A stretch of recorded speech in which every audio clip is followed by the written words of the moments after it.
وہ حضرت شاہ ولی اللہ رحمۃ اللہ علیہ ہوں، اس کے بعد جو مختلف تحریکیں اٹھی ہیں، تحریک شہیدین ہو، تحریک تبلیغی جماعت، تحریک جماعت اسلامی، یہ مختلف آپ ان سب کو، علامہ اقبال اور یہ تبلیغی جماعت، یہ سارا آپ اگر جوڑیں تو اس کے جو مجموعی اثرات ہیں گویا یہ آپ کہیں گے کہ جیسے چاند کی روشنی ہوتی ہے. اس رسالت کے مقابلے میں تو چاند کی روشنی ہے لیکن ہے روشنی. اور اس کو اگر آپ سمجھیں نا، یہ لترکبن طبقا عن طبق، تو یہ آپ کے لیے کلید، یعنی جو کی ہوتی ہے نا، جیسے ماسٹر کی ہوتی ہے، وہ کام کرے گی سورہ کہف. اس میں جو مختلف واقعات ہیں ان کو ذہن میں لے کے آئیں کہ جب یہ رات پوری طرح چھا گئی تو گویا اسلام اصحاب کہف کی طرح صرف غاروں میں رہ گئے، مین سٹریم میں باقی نہیں بچا. پھر جب یہ شخصیات اٹھی ہیں جن کے میں نے نام لیے، تو انہوں نے تو پھر آنکھوں میں آنکھیں ڈال کے بات کی ہے نا. تو وہ واقعہ آتا ہے سورہ کہف میں، وَاضْرِبْ لَهُم مَثَلَ الرَّجُلَيْنِ جَعَلْنَا لِأَحَدِهِمَا جَنَّتَيْنِ مِنْ أَعْنَابٍ وَخَفَفْنَاهُمَا بِنَخْلٍ وَجَعَلْنَا بَيْنَهُمَا زَرْعًا. یہ جو اب وہ ایک شخص ہے، غریب آدمی ہے، جیسے دنیا میں آج مسلمان جو ہے نا ان کی کوئی سے نہیں رہی، تو اسی طرح اس کی بھی کوئی سے نہیں تھی، کوئی سٹیٹس نہیں تھا اس کا. اور وہ ایک امیر کبیر آدمی کی آنکھوں میں آنکھیں ڈال کے کہتا ہے فَعَسَىٰ رَبِّي أَن يُؤْتِيَنِي خَيْرًا مِّن جَنَّتِكَ وَيُرْسِلَ عَلَيْهَا حُسْبَانًا مِّنَ السَّمَاءِ فَتُصْبِحَ صَعِيدًا زَلَقًا. تو مجھے تو تمہارے باغ سے کوئی تمہاری عظمت نظر نہیں آتی، اور مجھے لگتا ہے، امید ہے اپنے رب سے، تیرے باغ سے بہتر مجھے دے دے گا اور تیرے باغ کو تباہ و برباد کر دے گا. اب یہ دیکھیں، یہ بالکل وہ جیسے اقبال نے کہا تھا نا کہ تمہاری تہذیب اپنے خنجر سے آپ خودکشی کرے گی، جو شاخ نازک پہ آشیانہ بنے گا ناپائیدار ہوگا. تو جو اعتماد علامہ اقبال کا ہے، وہ اعتماد آپ کو قرآن مجید کے اس کریکٹر کے اندر نظر آئے گا کہ تمہارا باغ تباہ ہوگا، میرا باغ جو ہے نا وہ ابھرے گا. تو یہ سٹیپ 2 ہے، یعنی رات کے بعد روشنی کی طرف یہ دوسرا قدم ہے. پھر اس کے بعد ویسے بیچ میں تو دنیا کی بے بذاتی کا بھی ذکر ہے، قصہ آدم و ابلیس بھی ہے، لیکن پھر اس کے بعد معاملہ آتا ہے، وہ معاملہ ہے حضرت موسیٰ علیہ السلام اور وہ جو بھی کوئی شخصیت تھے جنہیں عام طور پر خضر کہتے ہیں، ان کی ملاقات کا، جس میں 3 واقعات ہوتے ہیں. 2 واقعات ایسے ہیں جو ظاہراً شر کے واقع ہیں لیکن ان میں بھی کوئی خیر تھا.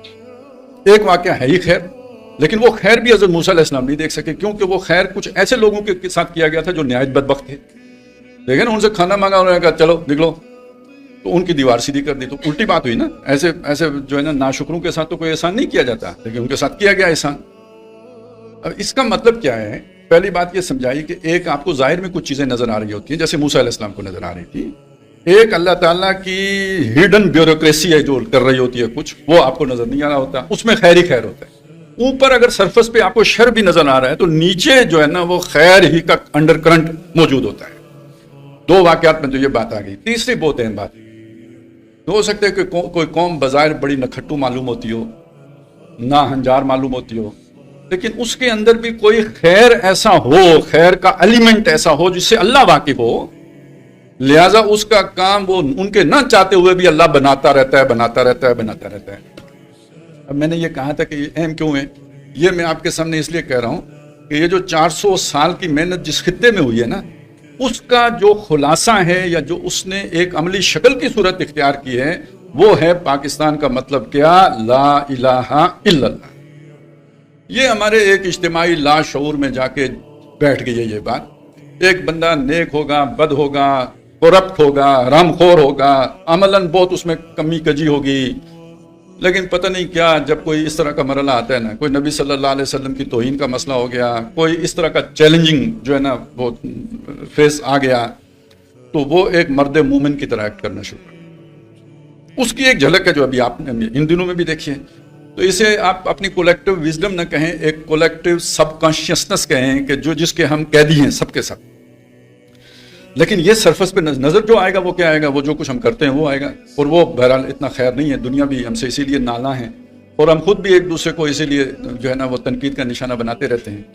لیکن وہ ہماری جو بھی ڈوبتی کشتی ہوتی ہے اسے کوئی کنارے لگاتا رہتا ہے، ہماری گرنے والی دیوار کو کوئی سیدھا کرتا رہتا ہے.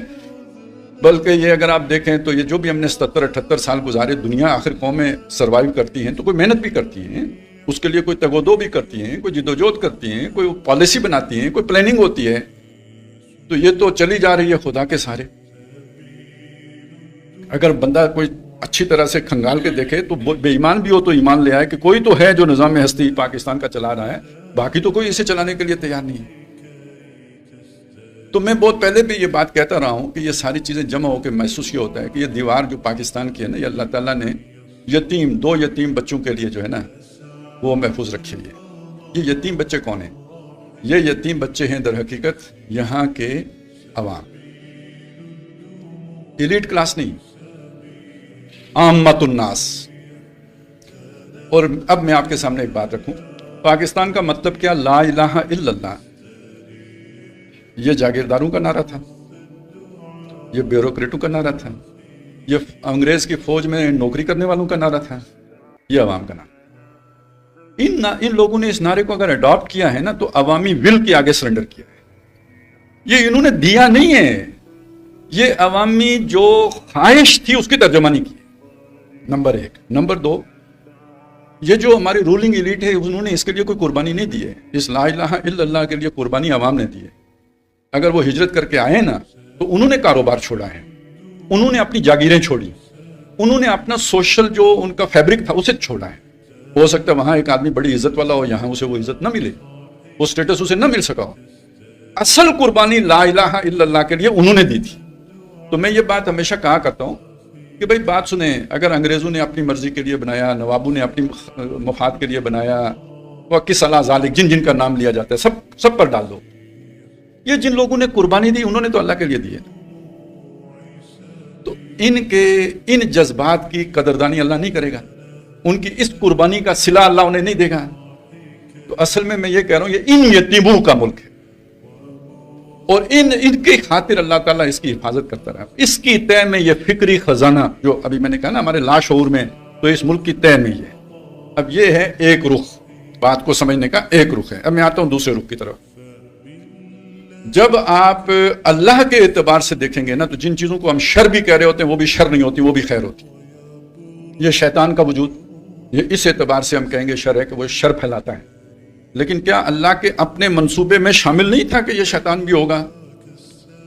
اور یہ پورا جو امتحان ہے جس میں کہ انسان کو ڈالنا ہے، اس میں شیطان کا بہت اہم کردار ہوگا۔ اگر شیطان ہی نہ ہو تو امتحان کیسے ہوگا؟ تو اللہ کے ہاں کوئی کام بھی جو ہے نا وہ اس کی مرضی کے خلاف نہیں ہوتا اور اس کی منشا کے خلاف نہیں ہوتا، اور یہ خیر و شر کا تصور ہمارے اعتبار سے ہوتا ہے، اللہ کے اعتبار سے نہیں ہوتا۔ بیدک الخیر، اس کے ہاتھ میں سب خیر ہی خیر ہوتا ہے۔ اب اس چیز کو سامنے رکھیں تو اگر ہم کہتے ہیں بھائی 77 سالوں میں یہاں اسلام نہیں آیا، تو پھر یہ بات بھی سمجھ لیجئے کہ یہ بہرحال ہم یہ کہیں گے فلانے نے غلطی کی، فلانے نے غلطی کی، فلانے نے بغاوت کی، فلانے نے دغا بازی کی، فلانے نے بے وفائی کی، اللہ سے عہد توڑا وغیرہ وغیرہ، یہ بات ہمارے اعتبار سے۔ ذرا اللہ کے اعتبار سے بھی تو سمجھنے کی کوشش کریں نا۔ یہ مضمون آپ کو مشکل نہیں لگنا چاہیے۔ دیکھیں، میں اپنے آپ کو جج کرتا ہوں تو جیسے میں اپنے آپ کو دیکھتا ہوں ایسے جج کروں گا، لیکن مجھے کوشش یہ کرنی چاہیے کہ لوگ مجھے کیسے دیکھتے ہیں یہ بھی میں تصور کر سکوں نا، کہ نہیں کرنی چاہیے مجھے یہ کوشش۔ تو اب جب میں لوگوں کی نظر سے اپنے آپ کو دیکھوں گا تو مجھے پھر لوگوں کے جوتوں میں پاؤں رکھ کے دیکھنا پڑے گا نا کہ وہ مجھے کیسے دیکھتے ہیں۔ اسی میں ایک تھرڈ ڈائمنشن کا اضافہ کر لیں، میرا رب مجھے کیسے دیکھتا ہے، اس کی نظر میں کیسا ہوں، یہ بھی دیکھنا چاہیے، اپنا جائزہ اس اعتبار سے بھی لینا چاہیے۔ تو اب میں آپ سے یہی بات کہہ رہا ہوں، کوئی اور بات تو نہیں کہہ رہا، یہی بات کہہ رہا ہوں کہ اللہ کی نظر سے جب آپ دیکھیں گے تو لَتَرْكَبُنَّ طَبَقًا عَن طَبَقَةٍ عَذَابٌ۔ اب جو مجھے سمجھ میں آتی ہے، ظاہر اللہ کی حکمتیں طے بطے ہیں، ساری ہمیں سمجھ بھی نہیں آ سکتی، جو مجھے سمجھ میں آتی ہے وہ میں آپ کے سامنے رکھ دیتا ہوں۔ ان میں سے پہلی کیا ہے، اگر 47 میں ہی کلمے کا نفاذ ہو جاتا جیسے کہ ہم چاہتے ہیں، تو ہمارے پاس اتنی طاقت نہیں تھی کہ جو پوری دنیا نے دشمن ہو جانا تھا اس کا مقابلہ کر سکتے۔ اللہ جانتا تھا، ہم نہیں جانتے، تو اس کی حکمت کا تقاضا یہ ہوا کہ نہیں ابھی ذرا تم تھوڑی طاقت پکڑو۔ اچھا، اب جب طاقت پکڑنی تھی تو کیا ہم نے اللہ کے منصوبے کو سمجھتے ہوئے یہ ساری طاقت حاصل کی ہے جو آج ہمارے پاس ہے؟ نہیں۔ تو اس کے لیے آپ سورہ یوسف کو سامنے رکھیں کہ اللہ کا منصوبہ تھا یوسف نے مصر جانا ہے، اس منصوبے پر اللہ نے عمل کیسے کرایا؟ بھائیوں کے دل میں آئی یہ اس کی وجہ سے والد صاحب جو ہے نا ہماری طرف توجہ نہیں دیتے، اس سے جان چھڑاؤ، چلیں جا کے کنویں میں ڈال دیا۔ اب جنہوں نے وہاں سے اٹھایا انہوں نے کیوں اٹھایا؟ کہ اللہ تعالیٰ لے کے جانا چاہتا ہے؟ نہیں، انہوں نے اس لیے اٹھایا کہ بھائی بیچیں گے 4 پیسے مل جائیں گے۔ جس نے خریدا اس نے کیوں خریدا؟ اچھا ہوا تو بیٹا بنا لیں گے، زیادہ بہتر نکلا نہیں تو کچھ نفع ہی ہو جائے گا، بہت سستا مل رہا ہے، اس نے اس لیے لے لیا۔ اور جس نے بہت چاؤ سے پالا گھر میں، وہ تو آپ کو پتہ ہے اس کی نیت کیا تھی، کتنی الٹی نیت تھی۔ منصوبہ کس کا پورا ہو رہا تھا؟ اللہ کا. تو جب اللہ کوئی پروجیکٹ لے کے چلتا ہے نا تو ان اللہ لطیف لما یشاء، وہ بہت باریک بینی سے اسے بڑے سیٹل طریقے سے لے کے چلتا ہے. ہر ایک اپنے مفاد کے تحت لگا رہتا ہے، لیکن منصوبہ کس کا پورا ہو رہا ہوتا ہے؟ اللہ کا ہو رہا ہوتا ہے. اور آخری وقت میں اب اس کو، یعنی یہ ایک مشکل مثال ہے، بڑا لمبا سفر ہے، اس کو ذرا آسان کیجئے. موسیٰ علیہ السلام پہ لے کے آئیے. فرعون نے پالا پوسا بڑا کیا، جب طاقتور ہو گیا تو اب اللہ نے کہا جا فرعون کو سمجھا. بنایا ہی تجھے اس لیے تھا کہ تو نے فرعون کے سامنے کھڑا ہونا ہے. یہ سارے جو واقعات ہوئے ہیں اسی لیے ہوئے ہیں تاکہ تجھے اتنا طاقتور کر دوں کہ تو فرعون کے سامنے کھڑا ہو سکے. تو یوں سمجھ لیجئے کہ چیزیں چلتی رہتی ہیں. پھر وہ تکوینی سطح پر کچھ ایسے واقعات ہوتے ہیں کہ وہ جو جس کے لیے بنایا گیا ہوتا ہے وہ جا کے وہاں پہ کھڑا ہو جاتا ہے. اب 47 سے 2025 کی چھلانگ لگا کے دیکھیں. آج ہم ایٹمی طاقت کی، اور جو ہماری اب عسکری قابلیت نمایاں ہو کے سامنے آئی ہے اس کی اب دنیا معترف ہے. ڈنکا بج گیا بھائی. اب اس پہ تو مجھے کوئی کلام کرنے کی ضرورت نہیں ہے نا. اچھا ایک بات ہوتی ہے کہ آپ سے کوئی خوفزدہ ہو جاتا ہے، ڈر جاتا ہے اس سے، جو ہے نا ایسا نہیں ہے. دنیا یعنی ایک طرح جیسے کوئی نازاں ہوتا ہے، جیسے کسی کو خوشی ہوتی ہے. ایسا صرف مسلمانوں کا مسئلہ نہیں ہے. تمام جو بھی ہوتے ہیں نا ایک سلیم الفطرت لوگ، انہیں مظلوموں سے ہمدردی ہوتی ہے، کمزوروں سے ہمدردی ہوتی ہے. تو اس طرح کے جتنے لوگ ہیں، خواہ انگریز ہوں، خواہ جو ہے نا وہ کسی اور مسلک مذہب نسل سے تعلق رکھتے ہوں، یہ وہ کہتے ہیں یار یہ انڈیا کے ساتھ اچھا ہو، یہ جو ٹھکائی ہوئی ہے نا وہ ٹھیک ہوا. تو مجھے یاد آ گیا ایک واقعہ، آپ میں سے شاید جو لوگ 50 سے اوپر ہوں گے انہیں ضرور یاد ہوگا. کہاں ارجنٹینا اور کہاں برطانیہ، ہمارا ان سے کیا لینا دینا، لیکن یہ کہ کسی معاملے میں ان کا پھڈا ہو گیا تھا. تو برطانیہ نے، سلطنت برطانیہ نے ارجنٹینا کا محاصرہ کرنے کا پروگرام نیا، شپ وغیرہ بھیجے. انہوں نے بھی کوئی ہماری طرح میزائل مارا، ٹھک صحیح جگہ پہ بج گیا تو ان کا پورا جو ہے نا بڑا جہاز وہ ڈوب گیا، شپ ڈوب گیا. تو پوری دنیا میں ارجنٹینا کی اسی طرح واہ واہ ہو گئی. تو ہم بھی خوش تھے کہ برطانیہ کو مار پڑی ہے، بہت اچھا ہوا ہے. حالانکہ ہمارے لیے دونوں جو ہے نا کوئی ہمارے سگے نہیں تھے، لیکن یہ جو کمزور ہوتا ہے نا اس کے ساتھ ایک ہمدردی کا ایلیمنٹ شامل ہو جاتا ہے. تو چونکہ برطانیہ طاقتور تھا، ارجنٹینا ایک کمزور ملک تھا، چڑھائی برطانیہ نے کی تھی، تو اس لیے سارے لوگ ارجنٹینا کی طرف جو ہے وہ ایک ہمدردی رکھتے تھے. یہ والا فیکٹر اس وقت دنیا میں پاکستان کی خاطر ہے. اس طرح کی اپرچونٹیز جو ہے نا یہ گاڈ گفٹڈ ہے. میں جو بات آپ کے سامنے رکھنا چاہتا ہوں نا، اللہ کے منصوبے کو سمجھیں. اس منصوبے کے لیے یہ میں نے جو آیتیں آپ کو سنائی تھی، ہمارا یقین ہے کہ دنیا کے خاتمے سے پہلے کل روح ارضی پر اللہ کے دین نے غالب ہونا ہے. اب غالب ہونا ہے تو کوئی بازو بھی تو چاہیے نا. کوئی جو ہے نا وہ داؤد ہو جو آ کے جالوت کو قتل کرے، اس کے پاس کوئی گوپیا بھی ہوگا تو کرے گا نا. وہ سورہ فاتحہ پڑھ کے شف کر کے تو نہیں قتل کر سکتا، گوپیا سے مارے گا. تو آپ کے سامنے جو عالم اسلام اس وقت موجود ہے اس میں پاکستان کو اللہ تعالیٰ نے یہ مقام دیا ہے. اور اب آپ دنیا ایک بدلتی ہوئی دنیا دیکھیں گے، خاص طور پہ مسلم ورلڈ. ایک اعتماد بڑھے گا اس کی طرف، اور آپ کو نظر بھی آنا شروع ہو گیا ہے. اس سے کتنے اور ممالک کو حوصلہ پیدا ہوا ہے. ترکی ہے، آذربائیجان ہے، اور آپ دیکھیں گے ایران اور افغانستان کو بھی فرق پڑے گا، عربوں کو بھی فرق پڑے گا. یہ تو ایک سائیڈ ہے جو میں نے آپ کے سامنے رکھ دی. دوسری طرف اب آئیے کہ پس منظر میں کیا ہے. یہ جنگ عالمی اسباب میں یہ سارا کیا ہے. تو ایک بات جان لیجئے، یہ جو ہمارا پوٹینشیل ہے نا، جو ابھی میں نے آپ کے سامنے بیان کیا، اس سے میں اور آپ ناواقف تھے، ہمارے حکمران ناواقف تھے، ہمارے سوچنے سمجھنے والے پالیسی ساز، فیصلہ ساز ناواقف تھے. اس سے یہودی ناواقف نہیں تھے. یہ 1967 کا واقعہ ہے، آن دا ریکارڈ بات ہے، یہ کوئی سازشی تھیوری نہیں ہے. بن گوریان جو ہے وہ بہت ان کا سمجھے قائد اعظم ہے. کس کا؟ اسرائیل کا. وہ ان کا بابا بہت بڑا، اور 67 میں اس نے عربوں کے مقابلے میں جنگ جیتی. گویا اب طے ہو گیا تھا کہ عرب جو ہیں وہ اسرائیل کا مقابلہ نہیں کر سکتے. تو انہوں نے جشن منایا فرانس میں، اور وہاں پہ بن گوریان نے یہ تقریر کی اور اس نے یہ بات کہی کہ ہمیں عربوں سے کوئی خطرہ نہیں ہے. پوری مسلم دنیا میں ہمارے لیے سب سے زیادہ خطرناک ملک جس سے ہمیں خطرہ ہے وہ پاکستان ہے.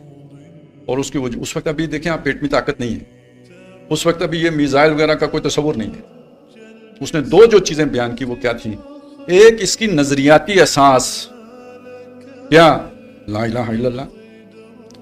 اور دوسرا، اچھا ہم اس لا الہ الا اللہ کو کوئی اہمیت نہیں دیتے، بن گوریان اہمیت دے رہا ہے. اور دوسرا اس کی عسکری طاقت. اس وقت کی بھی فوج انہیں کھلتی تھی، اور اگر وہاں پہ بیٹھ کے وہ اعلان کر رہا ہے تو اس کا یہ مطلب نہیں کہ اسے اس دن معلوم ہوا ہے، یہ معلوم تو پہلے سے.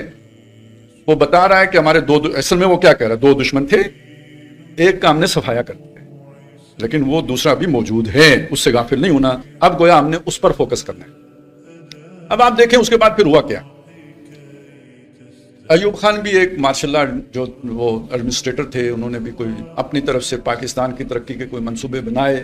ہوتا پتہ کیا ہے، آپ یہ نہ کہیں کہ کوئی کسی کا ایجنٹ ہوتا ہے. میں آپ کو ایک بات آپ کے سامنے رکھوں، اسی طرح ہوتا ہے. آدم علیہ السلام کے ساتھ کیا ہوا تھا جنت میں؟ شیطان نے آ کے کیا کیا تھا؟ اس نے یہ کہا تھا کہ تم میرے ساتھ دوستی کر لو، میں شیطان ہوں اور میں تمہیں دنیا جنت بنا کے دوں گا، یہ کہا تھا. اس نے کہا تھا دیکھیں آپ بہت نیک آدمی ہیں، میں آپ کو نیکی کا راستہ بتاتا ہوں، آپ فرشتے بن جائیں گے. میری بات تو مانیں، آپ فرشتے بنیں گے، آپ کو دائمی زندگی مل جائے گی، بادشاہت مل جائے گی، آپ بہت ترقی کرو گے. یہ سپنے دکھائے جاتے ہیں. اگر آدم علیہ السلام کو دکھائے گئے تھے تو آپ سمجھیں طریقہ یہ ہے. قرآن مجید نے یہ کہانیاں نہیں سکھائی ہیں، یہ ہمیں طریقہ بتایا کہ شیطان کیسے ورگلاتا ہے. تو جو شیطان کے دوست ہیں وہ بھی یہی کرتے ہیں. تو اب ان کو بھی بہت سی اس طرح کی چیزیں بتائی گئی ہوں گی، پالیسیاں. ظاہر ہے ان کا وزیر خزانہ بھی تو باہر ہی سے آیا تھا نا، شعیب نام تھا شاید، تو وہ بھی ورلڈ بینک سے ہی آئے تھے. یہ عجیب بات ہے، ان کا وزیر خزانہ بھی ورلڈ بینک سے آیا تھا. اچھا یہ محبوب الحق صاحب ہوتے تھے، وہ بھی کہیں باہر ہی سے آئے تھے. پھر یہ کہ اپنا مشرف صاحب کے ساتھ جو شاید کیا نام تھا، شوکت عزیز صاحب آئے تھے، وہ بھی باہر ہی سے آئے تھے. اب آپ کو کوئی سمجھ آئی میں کیا کہنا چاہ رہا ہوں؟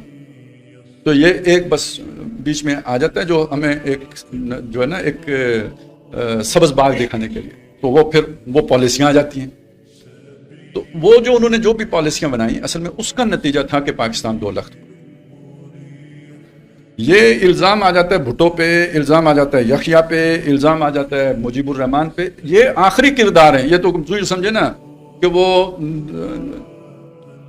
فلاں ڈاکٹر نے علاج کیا تھا آخر میں جا کے تو وہ اس کے ذمہ پڑ گیا، وگرنہ یہ کہ کینسر تو 10 سال سے تھا.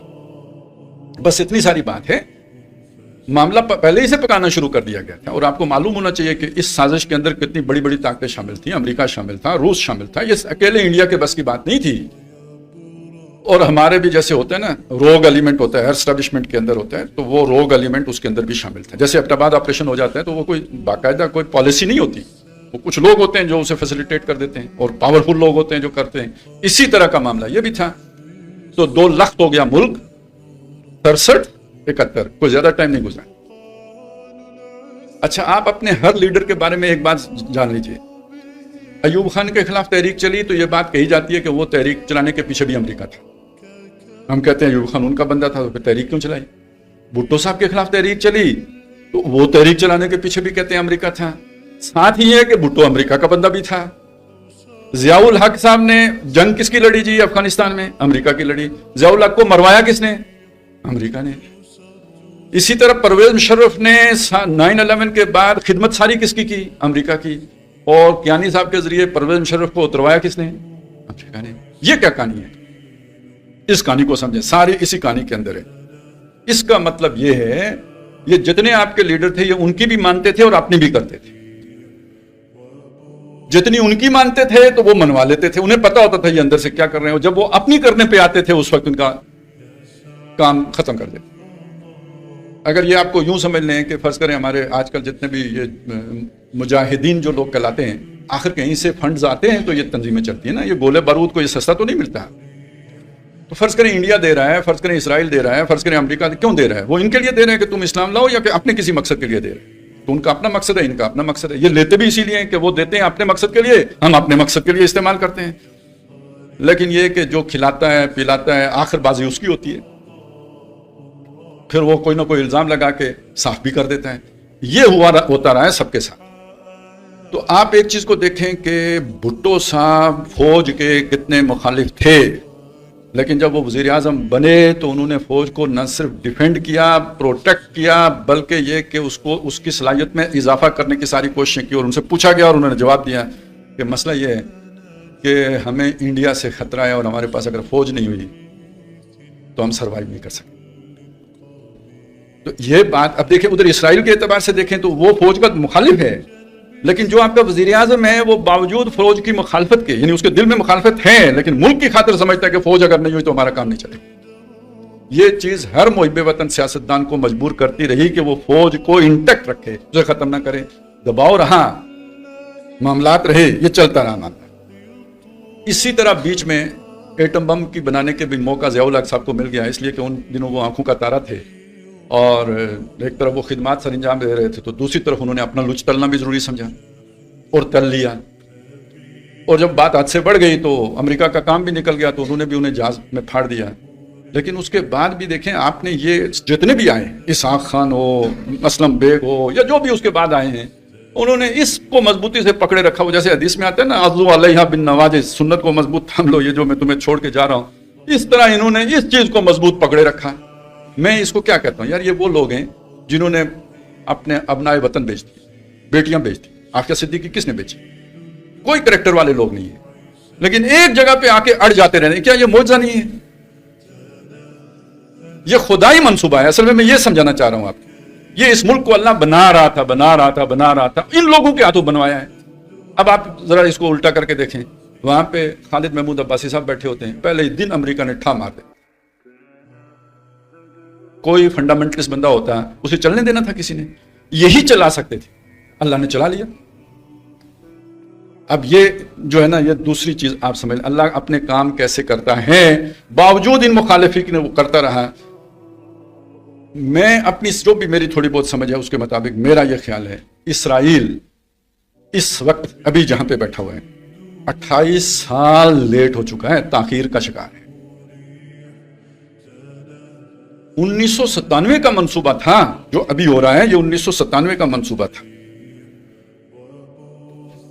یہ لیٹ کیوں ہوا؟ یہ پاکستان کے ایٹمی خطرے کی وجہ سے.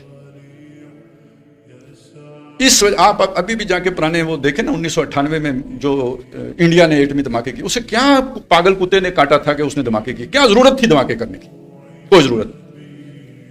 صرف پاکستان کو چیک کرنے کے لیے، ٹیسٹ کرنے کے لیے وہ کام ہوا. اور یہ جیسے بہت مشکل کام تھا، پاکستان نے دھماکے کر لیے، ہو گئے، اللہ نے کیا، ریکگنائز ہو گئی ایک چیز. تو جو کام انہوں نے 97 میں کرنا تھا وہ اس وجہ سے مؤخر تھا، جب دھماکے ہو گئے تو مزید مؤخر ہو گیا. اب اس کے بعد آپ کو نہیں اندازہ ہوگا، بہت ساری چیزیں ہوئی ہیں. اس میں ایک یہ بھی تھا کہ کیپ کر دو، اسے ریورس کر دو، پھر اور کچھ نہیں تو اس کے اوپر ابھی جو وہ جو اس نے کہا نا، وزیر دفاع انڈیا کا جو ہے، اس نے کہا نا کہ اس کو جو بین الاقوامی ایجنسی ہے یہ ایٹمی، اس کے تابع ہونا چاہیے. یہ اس وقت بھی باتیں آئی تھیں، یہ سارا کچھ پوری مطلب اس کے لیے محنتیں ہوئی تھی، پروجیکٹ تھے، لانچ کیے گئے تھے، پھر تحریکیں اٹھی اس کے خلاف، تب وہ سائن نہیں ہوئے تھے. اور اسی میں ایک چیز کو یہ بھی آپ اس میں اضافہ کر لیں، ایک چیز اور بھی ہے، بڑی باریک وارداتیں ہوتی ہیں. اس زمانے میں یہ بات چلی تھی کہ پاکستان یہ سائن کر لے کہ بھائی فرسٹ اسٹرائک نہیں کروں گا. انڈیا نے سائن کر دی، انہوں نے کہا ہم کرتے ہیں. انڈیا کو مسئلہ نہیں تھا فرسٹ اسٹرائک پہ سائن کرنے کا، میں نہیں کروں گا، کیونکہ وہ روایتی جنگ میں ہم سے بالاتر تھا. تو ہمارا تو ڈیٹرنس بنتا ہی تب ہے جب ہم فرسٹ اسٹرائک کرنے کا حق اپنے پاس محفوظ رکھیں.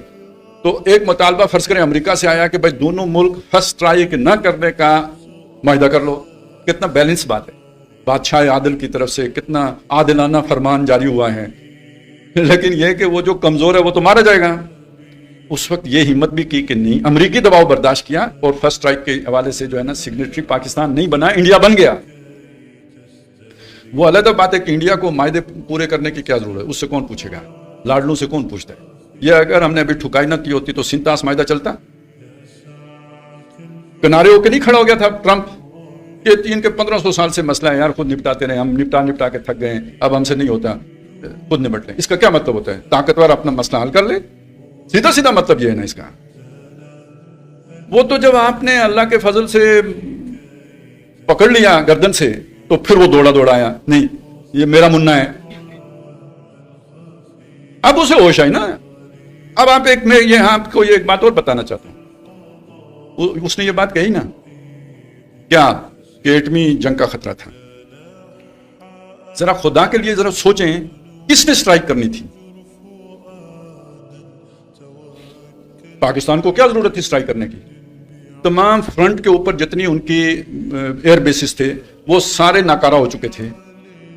فضا میں وہ پاکستان سے پاکستان کی سرحد سے 400 میل دور دور ہی اڑتے پھرتے تھے، اس سے آگے آنے کے لیے تیار نہیں تھے. تو ہماری تو ایئر فورس آزاد تھی، جو ان کی آگے پوسٹیں تھیں ان کو اڑانے میں کیا دقت تھی ہمیں؟ تو ہمیں کیا ضرورت تھی اس وقت جو ہے نا وہ ایٹمی اسٹرائک کرنے کی؟ کس کو ضرورت پیش آنی تھی ایٹمی اسٹرائک کرنے کی؟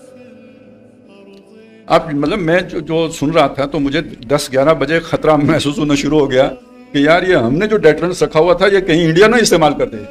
بھائی جب کوئی بھی کارنر ہوگا تو پھر بہرحال اس نے اپنا دفاع کے لیے جیسے ہوتا ہے جھپٹنا ہوتا ہے پلٹ کر، تو وہ تو اس کے پاس سارا چلا گیا تھا معاملہ. اور یہ بات مجھے محسوس ہوتی ہے کہ یہی بات ہے جس کو ٹرمپ یوں نہیں کہہ سکتا کہ انڈیا مجبور ہو گیا تھا، لیکن اصل اگر آپ صورتحال دیکھیں تو جو حالات کا تجزیہ کریں تو مجبوری انڈیا کی بن گئی تھی نیوکلیر اسٹرائک کرنے کی. اور آپ یہ بات دیکھیں کہ ان کا جو ڈپو تباہ ہوا ہے نا براموس کا، وہاں پہ اب انٹرنیشنل ایجنسی یہ رپورٹ کر رہی ہے کہ تابکاری کے اثرات موجود ہیں. تو اس کا کیا مطلب ہے؟ وہاں انہوں نے کوئی نہ کوئی ایسا معاملہ رکھا ہوا تھا. اس سے آپ اندازہ لگائیں کہ اللہ تعالیٰ نے آپ کو کتنی بڑی کامیابی عطا کر دی. یہ معجزے سے کم نہیں ہے. یہ مطلب میرا خیال ہے نہ چائنا کو اتنا کوئی خیال تھا، نہ ہمارے کسی وہم و گمان میں تھا، باقی انڈیا اور باقی دنیا کے خیال میں تو تھا ہی نہیں، سرے سے نہیں تھا. اتنی بڑی معجزانہ کامیابی اللہ تعالیٰ نے. اور میں نے نیتن یاہو سے بات شروع کی تھی، اب میں چاہتا ہوں کہ اس اعتبار سے میں مکمل کر کے پھر دوسری طرف آؤں. وہ کیا ہے؟ بنیادی طور پر یہ انڈیا کی جنگ نہیں ہے، یہ اسرائیل کی جنگ تھی. انڈیا اس کا ایک وہ تھا، ٹٹو کہہ لیں، مورا کہہ لیں، پراکسی کہہ لیں. وہ انڈیا والوں کو اچھی تو نہیں لگے گی، وہ تو خود بڑے فن خانے، لیکن اس موقع پہ وہ ایک گھٹیا کردار کے طور پر سامنے آئے ہیں، اور وہ اسرائیل کے ایک گھٹیا جو ہے نا مورے کے طور پر سامنے. یہ ساری اسرائیل کی جنگ تھی. اسرائیل کا جو منصوبہ ہے مشرق وسطیٰ میں، یا امریکہ جسے کہتا ہے کہ ہم وہ مشرق وسطیٰ کا نیا نقشہ بنائیں گے، اور آپ ٹرمپ کے منتخب ہونے کے بعد کے بیانات کو ذرا سامنے رکھیں تو گویا وہ گریٹر اسرائیل کو الاؤ کر چکا ہوا ہے کہ بنا لو گریٹر اسرائیل، اور جتنے عرب مرتے مارو. لیکن اس سے پہلے پاکستان کا کانٹا نکالنا ضروری تھا، یا کم از کم 8 دانت نکالنے ضروری تھے.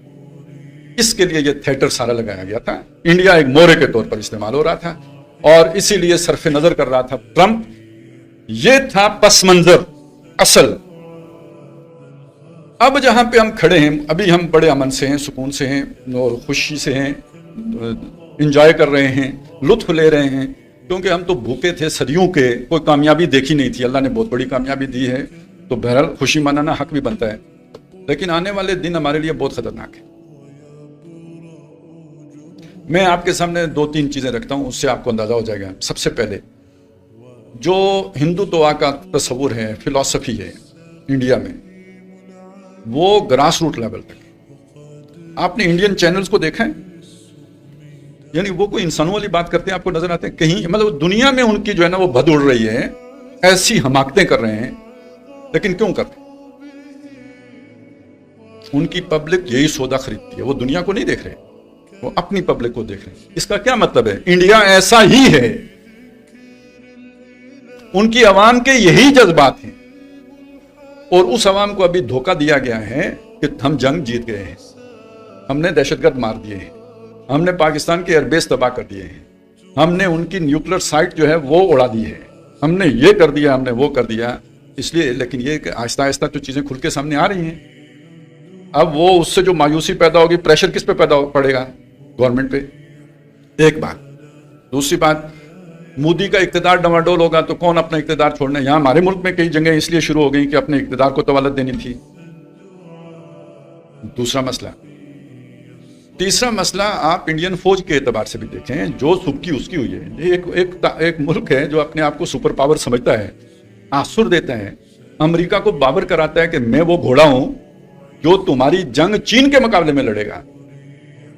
تو چین ہے، وہ لمحہ لیٹ ہو گیا جناب، ہمارے آگے. تو اس سبکی کا آپ اندازہ لگائیں جو اس کا غصہ اگر آپ نے دیکھنا ہے تو ٹرمپ سے دیکھیں، جو رگڑے جا رہا، مودی کو سیدھا ہی نہیں ہونے دے رہا، کوئی اسے عزت کا سانس نہیں لینے دے رہا. اتنا تو ہم نے ذلیل نہیں کیا جتنا اسے ٹرمپ ذلیل کر رہا ہے. یہ ذلت وہ کب تک برداشت کرے گا؟ تیسری چیز آپ یہ دیکھیں، ان کی جو فوج بھی ہے، اس کے فوجیوں کا اپنا ایک مائنڈ سیٹ ہوتا ہے، جہاں سے آیا نا بولا وہاں اس جگہ کو تو نہیں چھوڑنا ہے۔ ہم نے بھی یہی کیا نا، یہ ان کا طریقہ ہوتا ہے۔ تو جو ان کے ساتھ آپ نے کیا ہے تو انہوں نے بھی تو کچھ سوچنا ہے نا۔ آپ اس چیز کو دیکھیں، ویسے تو ابھی بھی یہ بات کہی جا رہی ہے کہ کوئی بہت بڑا ایریا ہے جو انہوں نے ابھی چھوڑا نہیں ہے واپس۔ کشمیر سائٹ پہ جو چوکیاں قبضہ کی تھیں وہ چھوڑ دی ہیں، لیکن یہ کہا یہ جا رہا ہے، پتہ نہیں ہمیں سچ ہے یا نہیں ہے، لیکن سیالکوٹ کے پاس جو ایک جگہ ہے جو بڑی اسٹریٹجک اہمیت کی جگہ ہے، جہاں سے آگے بڑھ کر آپ جب چاہیں کشمیر کا رستہ کاٹ سکتے ہیں، وہ جو علاقہ انہوں نے قبضہ کیا وہ نہیں چھوڑا۔ تو اتنی اسٹریٹجک اہمیت کی اگر جگہ پاکستان کے قبضے میں آ جائے، جتنی ہمارے لیے خوشی کی بات ہے اتنی ان کے لیے تکلیف کی بات ہے یا نہیں؟ تو اسے واپس لینے کی ان کو ضرورت ہے یا نہیں؟ اس کی انہیں کوشش کریں گے یا نہیں؟ آگے چلیں، امریکہ کے اعتبار سے دیکھیں، اسرائیل کے اعتبار سے دیکھیں امریکہ کی اعتبار سے بھی جب آپ دیکھیں گے تو ٹرمپ کو اور پینٹاگون کو علیحدہ علیحدہ کر کے دیکھیے گا۔ ٹرمپ بندہ ہے بزنس میں، اس نے جب یہ صورتحال دیکھی کہ میرا مورا پٹ گیا، اگلے ہی دن ان سے کہا چائنا تو میری دوستی، وہ جو بھی ان کا وہ تھا نا وہ ٹیرف وار ختم۔ اس کا کیا مطلب ہے؟ سمجھدار لوگ یہی کرتے ہیں، سارا جاتا دیکھیے تو آدھا دیجیے بانٹ، فلسفی یہی ہے، غیر جذباتی، بالکل اپنا بزنس دیکھنا ہے، اس نے بزنس دیکھنا ہے کہ ٹھیک ہے چائنا نے اپنی ورتھ پروو کر دی ہے، ٹھیک اس نے مان لی۔ ویسے وہ خود کرے تو پتہ لگے، یہ تو ابھی ہم نے اپنے جگاڑوں سے کیے تو بہرحال ہو گئی، سارا فائدہ چائنا کو مل گیا، لیکن اس نے دیکھا بھائی اس کی ورتھ ہے، لڑنے کا کیا فائدہ، اس کا بھی نقصان ہمارا بھی نقصان، ٹھیک ہے ہم چل لیں گے ساتھ۔ تو اب وہ جتنا انہوں نے مال لگایا ہوا تھا انڈیا کے اوپر، وہ آہستہ آہستہ کھینچنا شروع کر دیا ہے، کیونکہ چائنا سے دوستی ہو گئی ہے۔ تو چھٹی کس کی ہوئی؟ انڈیا کی۔ اب یہ سوچیں یہ نقصان، معاشی نقصان، یہ وہ برداشت کرے گا؟ تو یہ جو امریکہ، یہ تو ہے ٹرمپ کی سوچ، پینٹاگون کی سوچ وہ ہے جو اسرائیل کی سوچ ہے، وہ پوری طرح اس کے ساتھ ہلائی ہوگا۔ ابھی ٹرمپ نے تھوڑا سا اسرائیل کا وہ دکھا کے نا تو کیسے عربوں سے مال نہیں اٹھائے، اور جب عربوں سے مال مل گیا ہے تو اسرائیل گیا ہی نہیں، گھوم پھر کے واپس، اور اب ادھر جا کے کوئی پتہ نہیں اس کا وہ آزاد فلسطینی ریاست کا اعلان کرتا پھرے، اگر وہ زندگی مل گئی اسے، کوئی نیا 9/11 نہ ہو گیا، تو کیونکہ اس معاملے میں وہاں کی اسٹیبلشمنٹ آن بورڈ نہیں ہے، وہ نہیں چاہتے تھے یہ منتخب بھی ہو گیا۔ اسی طرح کا معاملہ اب بھی چل رہا ہے، اور سب سے بڑی وہاں پہ طاقت اسرائیل کی ہے، اور اسرائیل اگر نہیں چاہتا یہ سب کچھ ہو تو پھر ٹرمپ کی زندگی واقعی خطرے میں۔ لہذا ٹرمپ کے اقدامات کو اتنا سنجیدہ ابھی نہ دیکھیں، ابھی ان کو میچور ہونے میں بہت سارا دیر ہے، many slips between the cup and the lips. لیکن دوسری طرف آپ یہ سوچیں کہ اسرائیل کب یہ برداشت کرے گا کہ مزید لیٹ ہو؟ میں نے آپ کو کتنا بتایا کتنا لیٹ ہے، 28 سال لیٹ ہے، اور ادھر چائنا ایک ابھرتی ہوئی طاقت ہے، وہ اس کی دوستی ساری امریکہ کے ساتھ تھی، یہ ایک نیا جو شفٹ آ رہا ہے، اگر یہ آ گیا تو پھر اسرائیل کے منصوبے آگے چلتے ہیں یا نہیں چلتے، ایک نیا سوال یا نشان ہے۔ ٹائم اس کے پاس بہت تھوڑا رہے گا، اس تھوڑے وقت میں ہی اس نے اپنا گریٹر اسرائیل کا جو پلان ہے وہ ایگزیکیوٹ کرنا ہے، اور اس کے لیے پاکستان کو نیوٹرلائز کرنا بہت ضروری ہے، جو انڈیا کر سکتا ہے۔ لہذا اس کا شدید ترین خطرہ موجود ہے کہ انڈیا دوبارہ شرارت کرے گا۔ جو میں نے پہلے بھی یہ بات کہی ہے، میں نہیں جانتا، اس وقت تو ابھی بالکل نئی بات ہوئی تھی کہ یہ 3 گھنٹے کے بعد ہوگا یا 3 دن کے بعد ہوگا یا 3 مہینوں کے بعد، 3 ہفتوں کے بعد ہوگا یا 3 سالوں کے بعد، لیکن وہ 3 سال ویسے ہی میں نے روا روی میں کہہ دیے تھے، یہ اتنا لمبا کام نہیں ہے، یہ لازماً ہونا ہے اور بہت جلد ہونا ہے، یہ مہینوں کی کہانی ہے، سال بھی مشکل کی بات۔ تو یہ ایک بیچ میں جو وقفہ آیا ہے یہ اپنی صف بندی کے لیے ہے، نئی صف بندی۔ اب آپ سمجھے کہ میں نے کیوں کہا تھا یہ ایک جھڑپ ہے، یہ ایک بیٹل ہے، یہ وار جو ہماری جاری ہے، اس وار کا ایک یوں سمجھے کہ ایک جھڑپ ہے جو یہاں پہ، یا بیٹل ہے جو ہم نے لڑی ہے، جنگ ابھی جاری ہے، وہ نہیں ختم ہوئی۔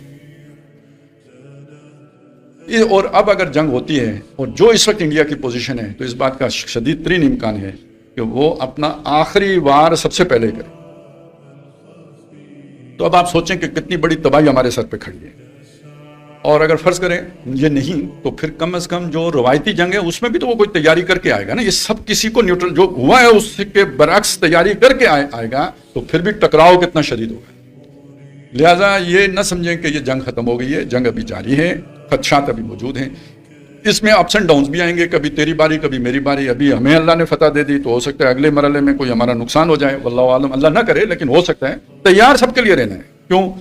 آخری غلبہ ہمارا ہے، آخری فتح اسلام کی ہے اور آخری فتح مسلمانوں کی ہے. یہ اللہ نے جو یہ سارا آپ کو جو یہاں تک پہنچایا نا، تو کسی مقصد کے لیے پہنچایا. اب میں کچھ تھوڑی سی چند باتیں اپنی آپ کے سامنے عرض کروں جو پچھلے 6-7 سالوں کی. 2020-21 میں یہ محسوس ہو رہا تھا کہ پاکستان سروائیو نہیں کر سکتا. سارے منصوبے حرف بار ان کے قدم ان کے بتائے ہوئے انداز میں آگے بڑھ رہے تھے. اور یہ سفر 20 سال کا ہو گیا تھا. یہ یو ٹرن سے یہ سفر شروع ہوتا ہے زوال کا، اسلام سے دوری کا، اور کمزور ہونے کا، اور ساکھ کے برباد ہونے کا. یہ پرویز مشرف کے یو ٹرن سے شروع ہوتا ہے اور 2020-21 میں آ کے ڈیفالٹ کے قریب پہنچ گیا. اور جب آپ کا آرمی چیف یہ بات کہہ دے کہ ہمارے تو ٹینکوں میں تیل ہی نہیں ہے، تو اس کا مطلب یہ ہے کہ سودا ہو گیا ہے. صاف مطلب یہ ہے کہ سودا ہو گیا ہے، کیونکہ یہ جھوٹ ہے کہ تیل نہیں ہے. لیکن یہ جھوٹ کیوں بولا جا رہا ہے؟ ذہن سازی کے لیے. یہ معیشت کیوں کمزور ہے؟ تاکہ ہم نہیں لڑ سکتے. یہ بتایا جا سکے ہماری معیشت ہی نہیں ہے، کیسے لڑیں گے؟ نہیں لڑ سکتے. حالانکہ دنیا کی طاقتور قوموں کی معیشت جب کمزور ہوتی ہے وہ کوئی جنگ مول لیتے ہیں، اس سے معیشت بہتر ہوتی ہے. ابھی آپ نے دیکھا ہماری معیشت بہتر ہوئی ہے یا نہیں بہتر ہوئی؟ بہتر ہوتی ہے معیشت. یہ تو اربا ہوتا ہے، آپ مرنے لگے ہیں، جنگ چھیڑتے ہیں. تو یہ کہ یا پھر تم بھی نہیں، ہم تو ڈوبے ہیں صنم، تم کو بھی لے ڈوبیں گے. یا یہ کہ پھر تکا لگ جائے صحیح والا تو آپ کھڑے ہو جاتے ہیں، جیسے ہمارا لگ گیا فلوک اور اب چل سو چل. تو یہ بات آپ سمجھ لیجئے کہ جب آپ کا چیف آف آرمی سٹاف یہ کہہ رہا ہو تو اس کا صاف مطلب یہ ہے کہ چھٹی. اور یہ ہم نے پھر دینا تھا. یہ وہ جی ہم چلیں، کچھ قرضہ اتر جائے گا تو ایٹم بم رکھ لیا، ہم نے کیا کرنا ہے. کشمیر کا مسئلہ بھی تو اب حل ہو ہی گیا نا، انڈیا نے لے لیا، تو اب اسی کا جھگڑا تھا وہ ختم ہو گیا. تو معاشی ترقی کرتے ہیں، کھائیں پیئیں عیاشی کریں، یورپ بنائیں، تو یہ بیچ دیتے ہیں، قرضہ سارا اتر جائے گا. تو میرا خیال ہے بہت سے لوگ یہ کہتے ہیں کہ بھائی بالکل ٹھیک ہے، کر دینا چاہیے. ایک ڈیفنس ہاؤسنگ سوسائٹی اور بن جائے گی. وہ تو یہی سوچ لے کے چل رہے تھے. یہ جو اچانک دیکھیں اس کے لیے الفاظ کیا استعمال ہوئے؟ Regime change. رجیم چینج کا کیا مطلب ہوتا ہے؟ یہ حکومت کی تبدیلی کو تو رجیم چینج نہیں کہتے.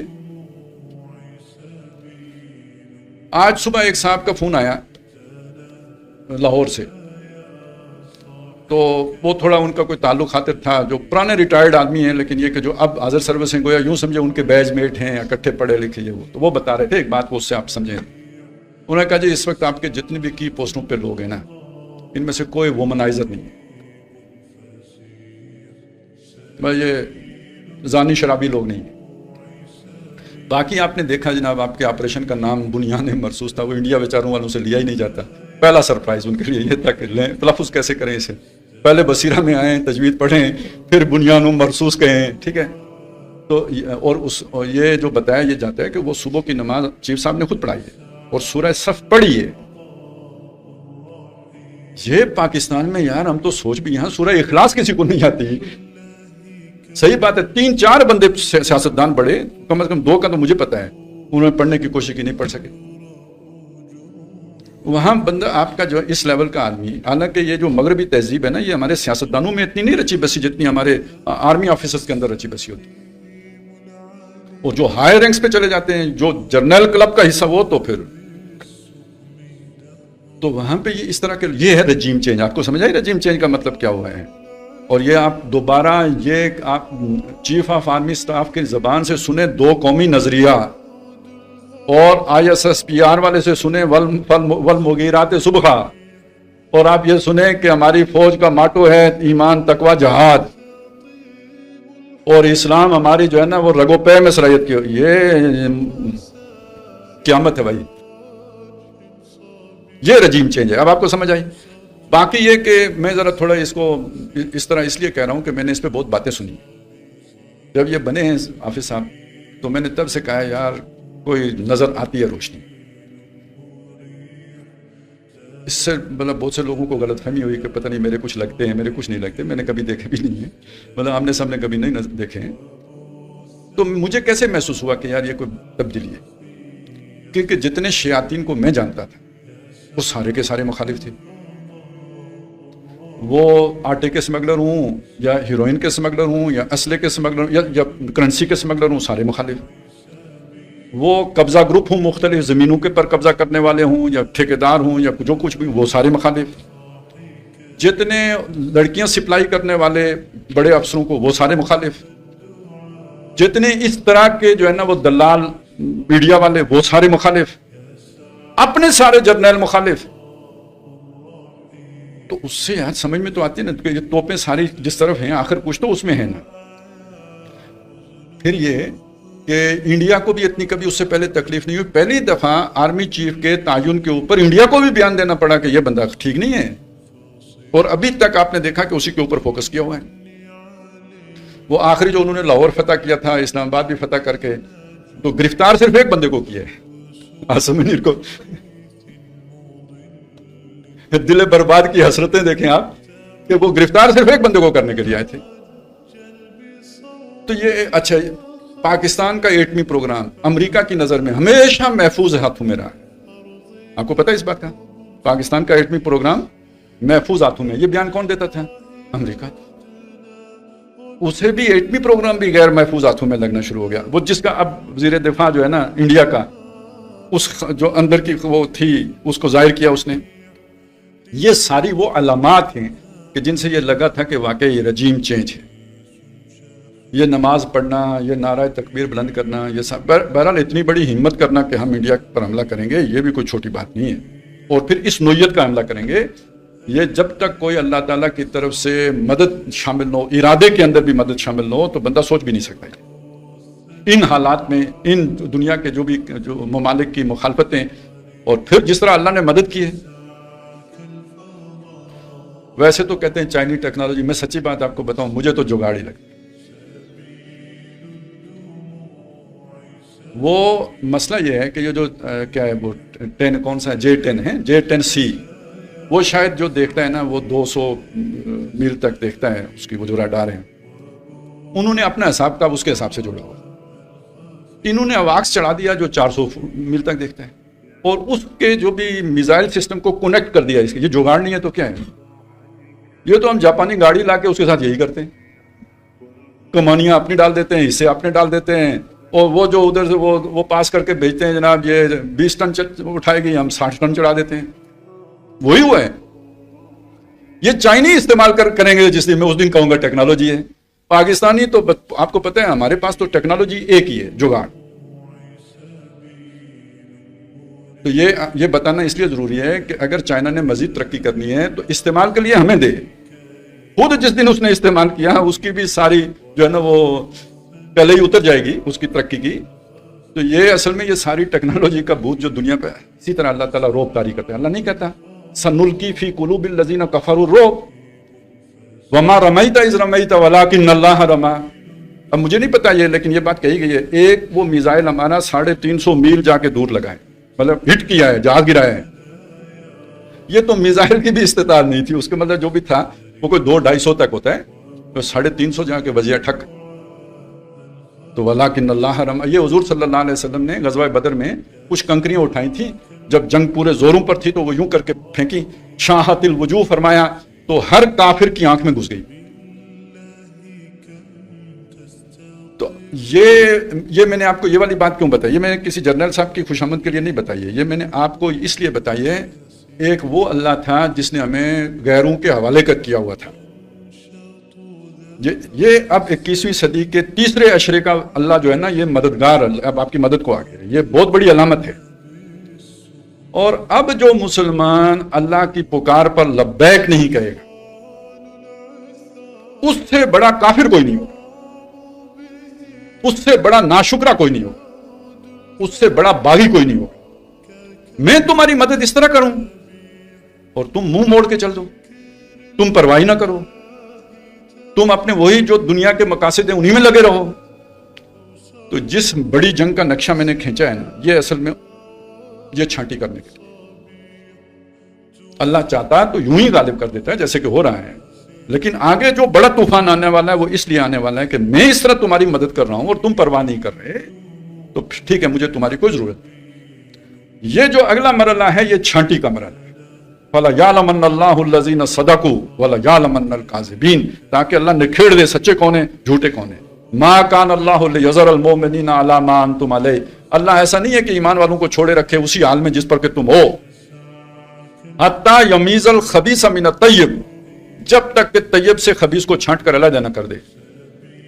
یہ صحابہ کرام کے دور میں یوں سمجھیں کہ خبیث تھوڑے سے تھے منافقین، اکثریت سواد اعظم اہل ایمان کی تھی۔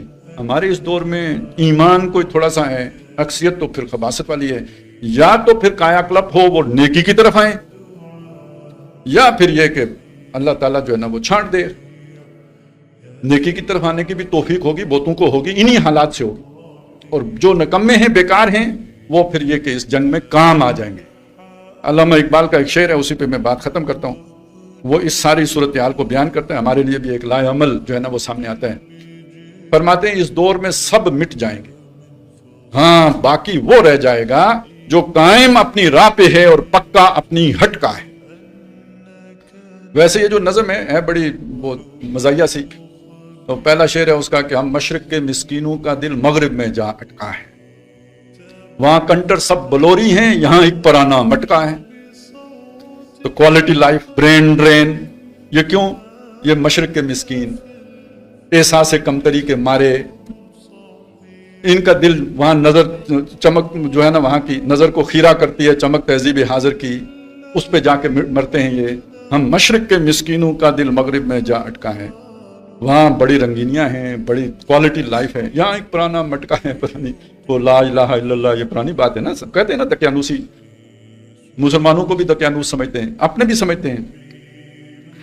اس میں اب آگے جا کے وہ یہ پیشن گوئی کرتے ہیں کہ جو اس کے ساتھ جڑا ہوگا وہی بچے گا، سب مٹ جائیں گے۔ تو اب فیصلہ ہم نے کرنا ہے سروائیول کا یا مٹنے کا۔ اس کا طریقہ یہ ہے کلمے سے جڑے، اس کے تقاضے پورے کریں۔ پہلے تو صرف نعرہ تھا نا، اب اس کا تقاضا ہے جو سامنے آ گیا وہ پورا کرنا پڑے گا۔ الہ کا مطلب ہے اسے اپنا رب مان کر، آقا مان کر، حاکم مان کر اس کی تابعداری اختیار کرنا، انفرادی زندگی میں بھی اجتماعی طور پر بھی۔ انفرادی زندگی میں کلی اطاعت اللہ کے احکام کی جائے، اور اجتماعی زندگی میں اس کا نظام غالب کیا جائے۔ جب اس کا نظام اللہ کی حدود قائم کی جاتی ہیں کتنی برکتیں ہوتی ہیں۔ سورہ مائدہ میں فرمایا وَلَوْ أَنَّهُمْ أَقَامُوا التَّوْرَاةَ وَالْإِنْجِيلَ وَمَا أُنزِلَ إِلَيْهِم مِّن رَّبِّهِمْ، اگر وہ قائم کرتے جو ان پر نازل کیا گیا تھا ان کے رب کی طرف سے، اور تورات اور انجیل کو، لَأَكَلُوا مِن فَوْقِهِمْ وَمِن تَحْتِ أَرْجُلِهِمْ، اپنے سروں کے اوپر سے بھی کھاتے اور اپنے پاؤں کے نیچے سے بھی کھاتے، یعنی آسمان بھی خوب بارش برساتا اور زمین بھی اپنے سارے خزانے اگلتی، معاشی ترقی ہوتی۔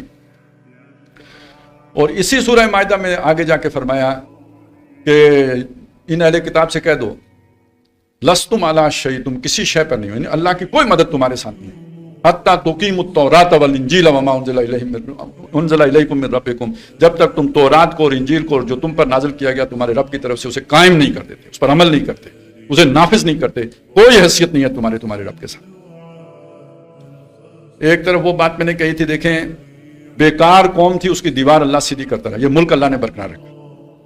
اب اس جگہ پہ آ گئے ہیں کہ اب فیصلہ کن مرحلہ ہے، اور جو اس فیصلہ کن مرحلے پر اس کے تقاضے پورے کرے گا، یعنی نیک بنے گا، اللہ کا تابعدار بنے گا، حق ادا کرے گا تقویٰ کا، تو پھر اگلا دور کون سا ہے؟ ذوالقرنین کا۔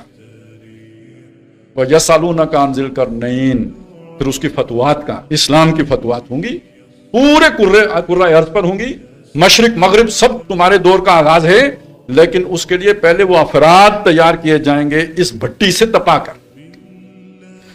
تو اب سروائیول اصل میں اس کے ساتھ ہے۔ ملک یقیناً اپنا کردار ادا کرے گا، لیکن میرا اور آپ کا بھی ایک کردار ہے، ہمیں اپنی اس کے لیے تیاری کرنی ہے، اور وہ جو تیاری ہے اس کے لیے بھی ایک جو ہے نا ترتیب بھی بتائی گئی ہے، قُوا أَنفُسَكُمْ وَأَهْلِيكُمْ نَارًا، اپنے آپ کو بھی بچاؤ، اپنے گھر والوں کو بھی بچاؤ۔ الاقرب فالاقرب، جو قریب ہے سب سے پہلے اس کی فکر کرو، تو سب سے پہلے اپنی فکر کرو، پھر اپنے قریبی گھر والوں کی فکر کرو، پھر رشتہ داروں کی فکر کرو، برادری کی فکر کرو، دوست احباب کی فکر کرو۔ اس ترتیب سے یہ بات سب کو سمجھاتے چلے جاؤ۔ اللہ تعالیٰ ہمیں اس کے لیے جو ہے نا سمجھ بھی عطا کرے، ہمت توفیق بھی عطا کرے، استقامت اور استقلال بھی عطا کرے۔ اقول قولی ھذا واستغفر اللہ لی ولکم ولسائر المسلمین والمسلمات۔